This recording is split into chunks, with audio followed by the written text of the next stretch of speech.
ওয়াকার ইউনুস সাক্ষাৎকার হয়েছে, মানে আমাদের মোহাম্মদ ইউনুস সাহেব তিনি ওয়াকারুজ্জামানের সঙ্গে সাক্ষাৎ করেছেন। যমুনায় গেছিলেন ওয়াকারুজ্জামান, গিয়ে একটা বিদায়ী সাক্ষাৎ করেন, সেটা 11:30 নাগাদ। সেই সাক্ষাৎ অনুষ্ঠান এতটাই আবেগঘন ছিল এবং এতটাই মানে হৃদয় বিদারক ছিল, প্রেস উইংসে যারা ওখানে উপস্থিত ছিলেন তারা নিজেদের চোখের জল ধরে রাখতে পারেননি, এতটাই তারা ভেঙে পড়েছিলেন। ওয়াকারুজ্জামানকে ইউনুস বলেন, আমি যদি এই অবস্থা জানতাম 18 মাস আগে, তাহলে আমি এই ক্ষমতা হাতে নিতাম না, আমি এইটা পাপ নাম করতাম না, আমি এখানে হাত দিয়ে হাত পুড়িয়েছি। আপনি আমায় বলেছিলেন আপনি আমায় সর্বোত্তভাবে সর্বাত্মক সাহায্য করবেন, কিন্তু মাঝে আপনি আমার থেকে বিচ্ছিন্ন হয়ে যান। তখন ওয়াকারুজ্জামান বলেন, স্যার আমি কিন্তু আপনার থেকে আমি বিচ্ছিন্ন হইনি, বিচ্ছিন্ন আপনি আমায় করেছেন। মাঝে মাঝে লোক আপনাকে ভুল বুঝিয়েছে, বিশেষ করে খলিলুর রহমান, তাকে নিয়োগ করে আপনি যে বার্তা আমার প্রতি পাঠিয়েছেন তাতে আমি কিছুটা ক্ষোভ প্রকাশ করেছিলাম। তখন ইউনুস বলেন যে আপনার তো আমার কাছে এসে আমরা বলা উচিত ছিল। ওয়াকার বলেন, আমি তো 3 বার আপনাকে জানিয়েছিলাম আমার আপত্তির কথা, এবং করিডোরের ব্যাপারে আমি তো আমার আপত্তির কথা আপনাকে জানিয়েছিলাম, আপনি তখন তো আমার কথা শোনেননি স্যার, ফলে আপনি আমায় একাধারে দোষ দিতে পারেন না। তারপর ইউনুস বলেন যে ওয়াকার সাহেব, যা হয়ে গেছে হয়ে গেছে, একে অপরকে দোষারোপ করে লাভ নেই, আমরা যে যার নিজের পথে এখন চলতে শুরু করেছি, আপনার প্রতি আমার শুভেচ্ছা রইল, আমি তো চললাম, জানি না আল্লাহ আমার কপালে কি লিখে রেখে দিয়েছে। বলে তিনি একদম দু চোখ দিয়ে তার অঝরে জল পড়তে লেগে যায়। আপনাদের দুঃখ আসতে পারে, কিন্তু আমার দুঃখ আসছে না, কারণ এই কান্না কিন্তু কুমিরের চোখের জল কিন্তু একরকম। ফলে ওই কান্না থেকে কিন্তু আপনারা কেউ ভুলবেন না। ওয়াকার কিন্তু ভুলে গেছেন। ওয়াকার ছুটে গিয়ে ইউনুস সাহেবকে একেবারে জড়িয়ে ধরেন, স্যার আপনি অস্থির হবেন না, আপনি সুস্থির হয়ে বসুন, এক গ্লাস জল এগিয়ে দেন, জল ফিরিয়ে দেন ইউনুস, আমার জল লাগবে না, এতদিন আমি সমাজের জন্য করে গিয়েছি, যতদিন বেঁচে থাকবো আমি সমাজের জন্য করে যাব, আমি যা করেছি দেশের জন্য করেছি। ওয়াকার বলেন, আলবাত আপনি দেশের জন্য করেছেন, আপনি সমাজের জন্য করেছেন, ইতিহাস আপনাকে মনে রাখবে, ইতিহাস বিচার করবে যে আপনি কতটা ঠিক করেছিলেন, কতটা ভুল করেছিলেন। আজকে হয়তো মানুষ আপনাকে চিনতে পারছে না, কিন্তু একদিন আপনাকে আমাকে ইতিহাস বিচার করবে যে আমরা ঠিক করেছিলাম না আমরা ভুল করেছিলাম। এই কথোপকথন চলে প্রায় 45 মিনিট। চা পরে ঠান্ডা হয়ে যায়, দ্বিতীয়বার চা আসে, সেটাও ঠান্ডা হয়ে যায়। আবেগে থর কম্পন, মানে হাত কাঁপতে কাঁপতে চায়ের তো ওয়াকারের হাত থেকে চায়ের প্লেটই পড়ে গেল মাঝে কার্পেটের উপরেতে, এত আবেগ ঘন পরিবেশ ছিল। এই যে পুরো নাটকটা হয়েছে, এই পুরো নাটকের সময় কিন্তু ওখানে 8 জন প্রেস উইংসের লোকজন ছিলেন, তার মধ্যে আমারও 2-1 চেনাশোনা আছেন। তারা আমার এই যে পোস্টটা দেওয়ার পর তারা হঠাৎ আমায় ফোন করে আমার এই খবরটি দিয়েছেন, জানেন আজকে এই এই এই এই হয়েছে। মানে সে কি কথা, তাহলে আগের খবরটা ড্রপ করতে হয়? ড্রপ করে তো এই খবরটা দিতে হবে, এটা তো আরো গুরুত্বপূর্ণ। কারণ একে অপরের থেকে বিদায় নিচ্ছে। এই চির বিদায়ের আগে যে বিদায়ের সুর যমুনায় বেজে উঠছে, সেই সুরের সুরধ্বনি যদি আমার কণ্ঠ মারফত আপনাদের কাছে পৌঁছে না দিতে পারি, তাহলে তো আমার জন্মই বৃথা। আমি কেন এতদিন ইউনূসের পেছনে লেগে থাকলাম? ইউনূসের পেছনে এতদিন লেগে থেকে আমি যা করেছি তার ফল তো আপনাদেরকে শোনাতেই হবে। ফলে আগের স্টোরিকে ড্রপ করে দিয়েছি, ওটা কাল দেব। জানবেন ওটা আজকে স্টোরি করা, কিন্তু কালকে আমি দেব।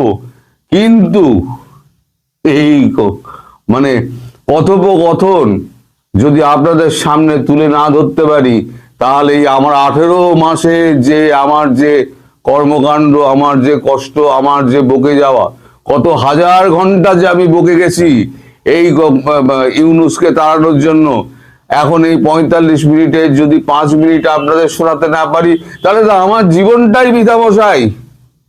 আমি কি করব এই জীবন নিয়ে? ইউনূসের ওই ছবি তো আমি আর দেখতে পেলাম না, আর ছবি ছাপতে মানে ছাপাও হবে না। কারণ প্রেস নিউজকে কিন্তু ইউনূস কড়া করে বলে দিয়েছেন যে আর যাই হোক, এই উনি বিদায় একটা দেখা হয়েছে, হ্যাঁ, তো এইটা ছাড়া অন্য কোনো কিছু কিন্তু বেরোবে না। যা হয়েছে এখানে এর মধ্যেই থাক। কিন্তু ফুটো ফাটা তো থাকে। লক্ষিন্দরের ঘরে কিন্তু সাপ ঢুকে গিয়েছিল। আমাদেরও ওরকম দুই একটা ফাঁক ফোকর রয়েছে, যেখান থেকে খবরাখবর সুর সুর সুর সুর করে বেরিয়ে আসে। এখন এই কুমিরের কান্না, আল্লাহর পথে আমি চলেছি, আমি জানি না আমার কি হবে, আমার কপালে কি লেখা আছে। তবে আমি যদি জানতাম, আল্লাহর কসম, আমি কিন্তু এই পথে পা বাড়াতাম না। আজ তার বোধোদয় হয়েছে, নাকি এটা সদ্গতি তা বলতে আমি পারবো না, কিন্তু তার রিয়েলাইজেশন একটা হচ্ছে। কিন্তু তিনি ডক্টর ইউনূস, ফলে এমন একটা রাস্তা আবার বার করার চেষ্টা করবেন, যেখান থেকে তিনি ফাঁক ফকর গলে হয়তো রাষ্ট্রপতি হওয়ার জন্য কিছু একটা রাস্তা বাস্তা বার করতে পারেন। ফলে এই যে কান্নার ব্যাপারটি, সেটি আপনাদের চোখে জল এনে দিলেও আমার বিন্দুমাত্র কষ্ট হচ্ছে না, কারণ আমি ভবিষ্যতের দিকে তাকিয়ে আছি। এ বেটা কিন্তু শোধরাবে না, এ কিন্তু হচ্ছে সারমেয় লেজ। একে 100 বছর পাইপের মধ্যে ফেলে রেখে দিয়ে চাপা দিয়ে রাখুন, যখন বের করবেন দেখবে টেরাই রয়েছে। এ হচ্ছে সেই জিনিস। এ দেহত্যাগ না করলে পদত্যাগ তো করতে হয়েছে, কিন্তু ওর মানে মানে দেশত্যাগ ওকে করতে দেওয়া যাবে না। দেশত্যাগ ওকে করতে দেওয়া যাবে না। আপনারা সবাই সজাগ থাকুন, ইউনূস যেন দেশত্যাগ না করতে পারে। এমনি তার দেশত্যাগের নিষেধাজ্ঞা আসছে, যতক্ষণ না আসছে ততক্ষণ পর্যন্ত পুক করে পালিয়ে যেতে পারে, কিন্তু পাখি ফুরুত হতে বেশি সময় লাগে না। ফলে আপনাদেরও খুব সচেষ্ট এবং সতর্ক হয়ে থাকতে হবে ইউনূস সম্পর্কে। ইউনূসের প্রত্যেকটা পদক্ষেপ আপনারা নজরে রাখবেন। ইউনূস কিন্তু এত সহজে কিন্তু ছাড়ার পাত্র নয়, আমি যতটুকু বুঝেছি ওকে। ও কিন্তু শেষ পর্যন্ত লড়াই চালিয়ে যাবে, যাতে সরকারে কোনোভাবে উনি টিকে যান। কারণ জানেন, আমি যদি সরকারে টিকে না থাকতে পারি, তাহলে আমার এই যে ওই তৎকালীন যে ব্যাংক, ওই ঢপের চপ ব্যাংকটা রয়েছে না, গ্রামীণ ব্যাংক, ওর প্রত্যেকটা ইট খুলে নেবে। কারণ 32 নম্বরের ইটগুলো আমি খুলে নিয়েছি। আমার প্রত্যেকটা ব্যাংকের ইট প্রত্যেকটা খুলে নেবে, তখন আমি ভিখারি হয়ে যাব। আর যদি আমি জেলে ঢুকে যাই, আর যদি ফাঁসিতে চলে যাই, তাহলে তো আল্লাহর কাছে আমি চলে যাব। হে ভগবান, তুমি ইউনূসকে দেখো, তুমি ইউনূসের প্রতি একটু ক্ষমা সুন্দর দৃষ্টিতে দেখো। আপনারা ইউনূসের জন্য প্রার্থনা করুন, ইউনূস যেন শান্তি মতো বিদায় দিতে পারে পৃথিবী থেকে, আর যেন কোনো উটকাচালির মধ্যে ইউনূস না যায়। অনেকেরই মনে নানান প্রশ্ন আছে। আমি সকালে যে ভিডিওটা ছেড়েছি তাতে কমেন্টে অনেকে লিখেছেন যে এতে আওয়ামী লীগের কি লাভ হলো। আওয়ামী লীগের তো কোনো লাভ হলো না। তারেক জিয়া যদি প্রধানমন্ত্রী হয় তাহলে আওয়ামী লীগের লাভ কি হবে? দেখুন, ভারত যা করে না, অনেক ইকুয়েশন মেনে করে, অনেক ইকুয়েশন থাকে তার পেছনে, plan A, plan B, plan C, plan D, অনেক ইকুয়েশন থাকে। এই যে আমাদের জয়শঙ্কর যে গেছিলেন না যেই সময়তে আপনাদের বাংলাদেশে, সেই সময় জয়শঙ্কর কিন্তু কতগুলো প্রস্তাব রেখেছিলেন। তার আগে লন্ডনে গিয়ে আমাদের এজেন্সির লোকজন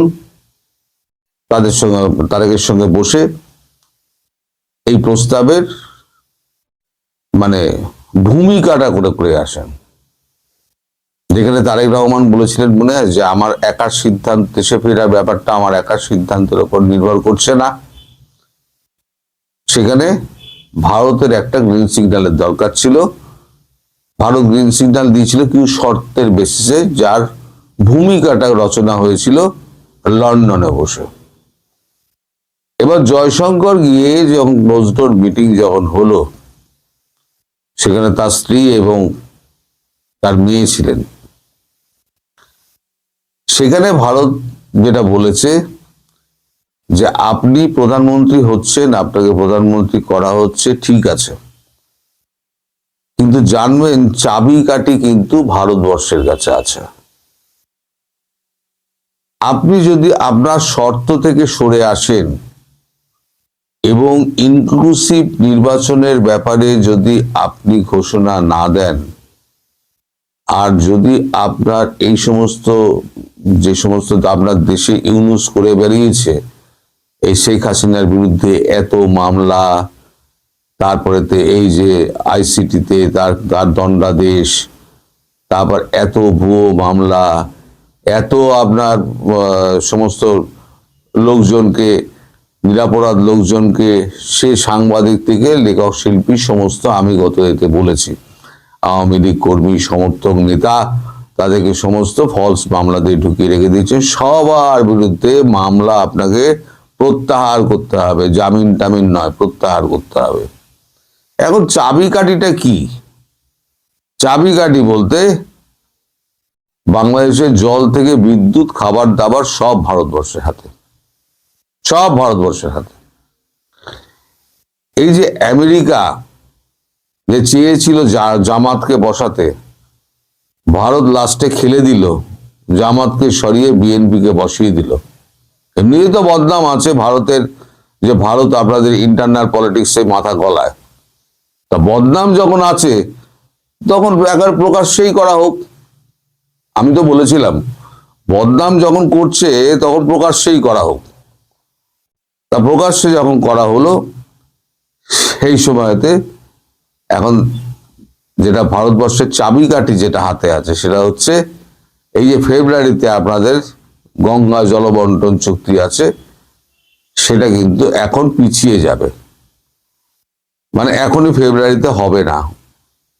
ওটা ওই আমেরিকার এফটি এর মতো, ফ্রি ট্রেড এগ্রিমেন্টের মতো পেছাতে থাকবে, যতক্ষণ না পর্যন্ত শেখ হাসিনা দেশে ফিরছেন, মানে সেই পরিবেশ তৈরি হচ্ছে। যতক্ষণ না পর্যন্ত এই সমস্ত মামলা টামলা সমস্ত প্রত্যাহার করে এই সমস্ত নিরাপরাধ লোকেদের যতক্ষণ না পর্যন্ত মুক্তি দিচ্ছে, এবং যতক্ষণ না পর্যন্ত মানে ইনক্লুসিভ নির্বাচনের ব্যাপারে এই তারেক রহমান রাজি হয়ে শেখ হাসিনাকে দেশে ফেরাচ্ছেন, ততক্ষণ পর্যন্ত এই সমস্ত হবে না। আর আমেরিকা এমনি চটে আছে, কারণ আমেরিকা চেয়েছিল জামাতকে বসাতে, সেটা হয়নি। তাহলে আমেরিকা কি করবে? এই ভোট ঠিকঠাক হয়নি, এইরকম একটা ধুয়ো তুলে একটা স্যাংশন বসালেও বসাতে পারে। যদি এখানে স্যাংশন বসিয়ে দেয়, তাহলে পরে কি হবে? আপনারা কোথাও থেকে মাল আনতে পারবেন না। কিন্তু আমেরিকার স্যাংশনকে ভারত ভয় পায় না। সেটা আপনারা দেখেছেন, রাশিয়া থেকে তেল আনার ব্যাপারে স্যাংশন, ভারত ভয় পায় না। এই ইরান থেকে তেল আনার ব্যাপারে স্যাংশন, ভারত ভয় পায় না। ভারত তার নিজের স্বার্থে চলে। এখন যদি স্যাংশন লাগিয়ে দেয়, ধরে নিন, আমি তর্কের খাতিরে ধরে নিচ্ছি স্যাংশন লাগিয়ে দেয়, তাহলে ভারতবর্ষ কি করবে? ভারতবর্ষ কিন্তু ওই স্যাংশনকে না মেনে ভারতবর্ষ চাল, ডাল, তেল, নুন যা সরবরাহ করা হচ্ছিল সেই সরবরাহ অব্যাহত রাখবে। আর যদি মানে আপনাদের তারেক রহমান যদি এপাশ ওপাশ করেন, তাহলে পরে ওই বিদ্যুৎ থেকে, জল থেকে, খাবার থেকে সমস্ত কিছু বন্ধ হয়ে যাবে। এবার জাহাজে করে তো আর বিদ্যুৎ আনতে পারবেন না, আর টাকা না থাকলে পরে আর এই সমস্ত ট্রান্সশিপমেন্ট যে সমস্ত বন্ধ হয়ে রয়েছে না, সেগুলো খোলা হবে না। তুলো সাপ্লাই বন্ধ, খাবার দাবার বন্ধ, বিদ্যুৎ বন্ধ, জল বন্ধ, দেশ চালাবেন কি করে? চালান। হাতে তো অর্থ নেই। অর্থ ভারত দেবে বলেছে। যদি কথা হয় তাহলে $2-4 বিলিয়ন কি $10 বিলিয়ন অর্থ ভারত দিয়ে দেবে, কোনো অসুবিধে নেই। এবার নির্বাচন হোক, সেখানে যে জিতে আসবে, সেটা আওয়ামী লীগ জিতে আসুক, সেটা বিএনপি জিতে আসুক, যেটা ইনক্লুসিভ নির্বাচনে যে জিতে আসবে তার সঙ্গে ভারত কাজ করবে। আগেই বলে দিয়েছে, এখনো বলে দিচ্ছে যে এই নির্বাচনে কোনো মান্যতা কোনো দেশ দেবে না, ভারতবর্ষ দেবেই না, আগে থেকেই বলে দিয়েছে দেবে না। এখন এই গেল সাম্প্রতিক অবস্থা। এবার দর্শক, আপনাদের কাছে আমার কিছু প্রশ্ন আছে। সেই প্রশ্নের উত্তর আপনাদের কাছ থেকে যদি আমি পাই, তাহলে পরে আমি নিজেকে ধন্য মনে করব। কারণ এই প্রশ্নগুলোর উত্তর আমিও খুঁজে বেড়াচ্ছি, কিন্তু আমি তো বিদেশি লোক, আমি তো প্রশ্নের উত্তরটা আমি খুঁজে পাচ্ছি না। আমায় যদি আপনারা একটুখানি এই সমস্যা থেকে একটু মুক্তি দান করতে পারেন, তাহলে আপনারা ভেবেচিন্তে দেখবেন, গালাগালির বদলে, যদিও গালাগালির মাত্রাটা কমেছে, কিন্তু তাও আছে হতাশ যারা জামাত এবং বটবাহিনী, তারা আমায় গালাগাল করে যাচ্ছেন, গালাগাল করে যান। আমি জানি যতক্ষণ আপনারা আমার পাশে আছেন, ততক্ষণ কোনো গালাগালি আমার গায়ে লাগবে না। কারণ আমি ওখানে গিয়ে কোনোদিন বাস করতে যাব না, কোনোদিন এমপিও হতে যাব না, মন্ত্রীও হতে যাব না, আমার কিছু যায় আসে না। প্রশ্ন যেগুলো হলো, বাংলাদেশে মোট ভোটার হচ্ছে 12,77,11,993 জন। কত? 12,77,11,993 জন। এটা হচ্ছে আপনাদের ইলেকশন কমিশনের হিসেব অনুযায়ী। আচ্ছা, এর মধ্যে হ্যাঁ ভোট পড়েছে 98,64,421 জনের। হ্যাঁ ভোটে, হ্যাঁ এর পক্ষে ভোট হয়েছে। আর না এর পক্ষে ভোট হয়েছে 53,16,768। তাহলে এই দুটোকে আপনি যোগ করেন, তাহলে দেখা যাবে যে 1.5 লক্ষ ভোট আপনার মোটামুটি হ্যাঁ নায়ের হয়েছে। তাহলে 12 কোটির মধ্যে 12,77,00,000, মানে ধরুন আপনি 12.5 কোটি লোক, কম করে ধরলাম, 12.5 কোটির মধ্যে যে 1.5 কোটি লোক আপনার ভোটে অংশ নেয়, এই আপনার গণভোটে, সে ভোটের মান্যতা তাহলে কি থাকবে? ওই জন্য হ্যাঁ না ভোট নিয়ে কালকে থেকে আমি বলছি না, ও হ্যাঁ না ভোট নিয়ে কোনো কথা বলবে না। কারণ হ্যাঁ না ভোটে এই যে এত শাসন যন্ত্রকে কাজে লাগিয়ে সরকারি আমলা, পুলিশ, র্যাব, সেনাবাহিনী সব কাজে লাগিয়ে যে এত গণপ্রচার হলো, তার কিন্তু কোনো লাভ হলো না। এবার আপনারা হিসেবটা আমায় বুঝিয়ে দেবেন যে 12.5 কোটি ভোটারের মধ্যে এই 1.5 কোটি ভোটার যদি হ্যাঁ না হয় ভোট দেয়, তাহলে পরে ভোটের রেজাল্ট কি করে হয়? এই হয়। আচ্ছা, 1.5 কোটি যদি ভোটার আপনার যদি ভোট দেয়, তাহলে ইলেকশন কমিশনের নিয়ম অনুযায়ী, মানে হিসেব অনুযায়ী, সেটা 59.44% গিয়ে দাঁড়ায় কি করে? 59.44%। অথচ ভোটার কত? ভোটার হচ্ছে 12,77,00,000। বাকি তো বাদ দিন, হাজার বাদ দিন, 12,77,00,000 ভোটার। তার মধ্যে ভোট দিয়েছে 1.5 কোটি। হ্যানায় যারা দিয়েছে তারাই ভোট দিয়েছেন। তাহলে সেই 1.5 কোটি লোক যদি 12 কোটির মধ্যে হিসেব আপনি করেন, তাহলে 59% ভোট কি করে পড়লো? ইউনূসের অঙ্ক, সুদের অঙ্ক ইউনূস বোঝেন, কিন্তু ভোটের অঙ্ক ইউনূস বোঝেন না। ফলে ইউনূস তার একটা নিজের হিসেব অনুযায়ী কালকে 4টে 4:30 ভোট শেষ হয়েছে, আজকে ভোরবেলাতে তিনি একটা হিসেব কষে একখানা তথ্য পেশ করেছেন। এইটা হচ্ছে আমার প্রথম প্রশ্ন। দ্বিতীয় প্রশ্ন হচ্ছে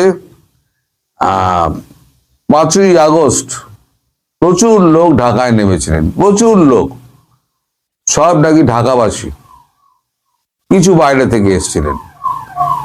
ঢাকায় মোট ভোটারের এই শতাংশ কত? 24%। 24% যদি ঢাকার ভোটার হয়, ভোট পড়ে, তাহলে শেখ হাসিনার পক্ষে কজন আছেন আর শেখ হাসিনার বিপক্ষে কতজন আছেন সেটা কিন্তু পরিষ্কার হয়ে যাচ্ছে যে 76% মানুষ শেখ হাসিনার পক্ষে ছিলেন। কিছু লোককে বাইরে থেকে আনা হয়েছিল, ভুল বুঝিয়ে টাকা খরচা করে তাদেরকে পথে নামানো হয়েছিল, যারা বলেছিল তুমি কে আমি কে, রাজাকার রাজাকার। এই প্রশ্নের উত্তরটাও কিন্তু আপনারা আমায় দেবেন যে 24% ভোটার যদি হয়, তাহলে পরে এত লোক ঢাকায় সেদিনকে এলো কি করে 5 তারিখে? তো যাই হোক, এখন 6 জন সচিব নাকি অলরেডি দেশ ছেড়েছেন অথবা ছাড়বো করছেন। 6 জন সচিব। আজকে কতগুলো লাল পাসপোর্ট জমা পড়ছে সে খবরটা আমি নেওয়ার চেষ্টা করছি। লাল পাসপোর্ট জমা পড়ছে, এখন কতজন পড়ছে সেটা আমি এখনো জানতে পারিনি। আমি রাতের দিকে আপনাদের ভিডিও করে জানাবো। আর একটা জিনিস আপনারা আমি বলি, সেটা হচ্ছে কূটনীতি এমন একটা ব্যাপার না, এই কূটনীতি বুঝতে গেলে আচ্ছা লোককে ঘোল খেতে হবে। আমরা এতদিন কাজ করছি, আমরাও বুঝতে পারি না। আমরা মুদ্রার একটা পিঠ দেখি, তার পেছন দিকে কি আছে সেটা কিন্তু 1 টাকা আছে, 1 টাকা দেখে নিলাম, পেছন দিকে কি ছাপ আছে কজন দেখেন? দেখি না আমরা। কূটনীতিতে সামনে যেটা দেখানো হয় না সেটাই আপনি আমি দেখি, ওটা দেখানো হয়, কিন্তু পেছনে চলে অনেক খেলা। এই খেলার কিছুটা অংশ আমি আপনাদেরকে বললাম। এই খেলা সম্পূর্ণ হোক, আপনাদের সমস্ত কোশ্চেন যা আছে যে এতে আওয়ামী লীগের কি হলো সেটা কিন্তু আপনাদের কাছে জলের মতো পরিষ্কার হয়ে যাবে। আশা করছি আপনারা ধরতে পারলেন ব্যাপারটা আমি কি বলতে চাইছি, এবং প্রশ্নের উত্তরগুলো যদি আপনারা পারেন আমায় কমেন্টে জানাবেন। আমি নিশ্চয়ই আপনাদের কমেন্ট প্রত্যেকটা পড়ে আমি উত্তর দেবো অন্তত।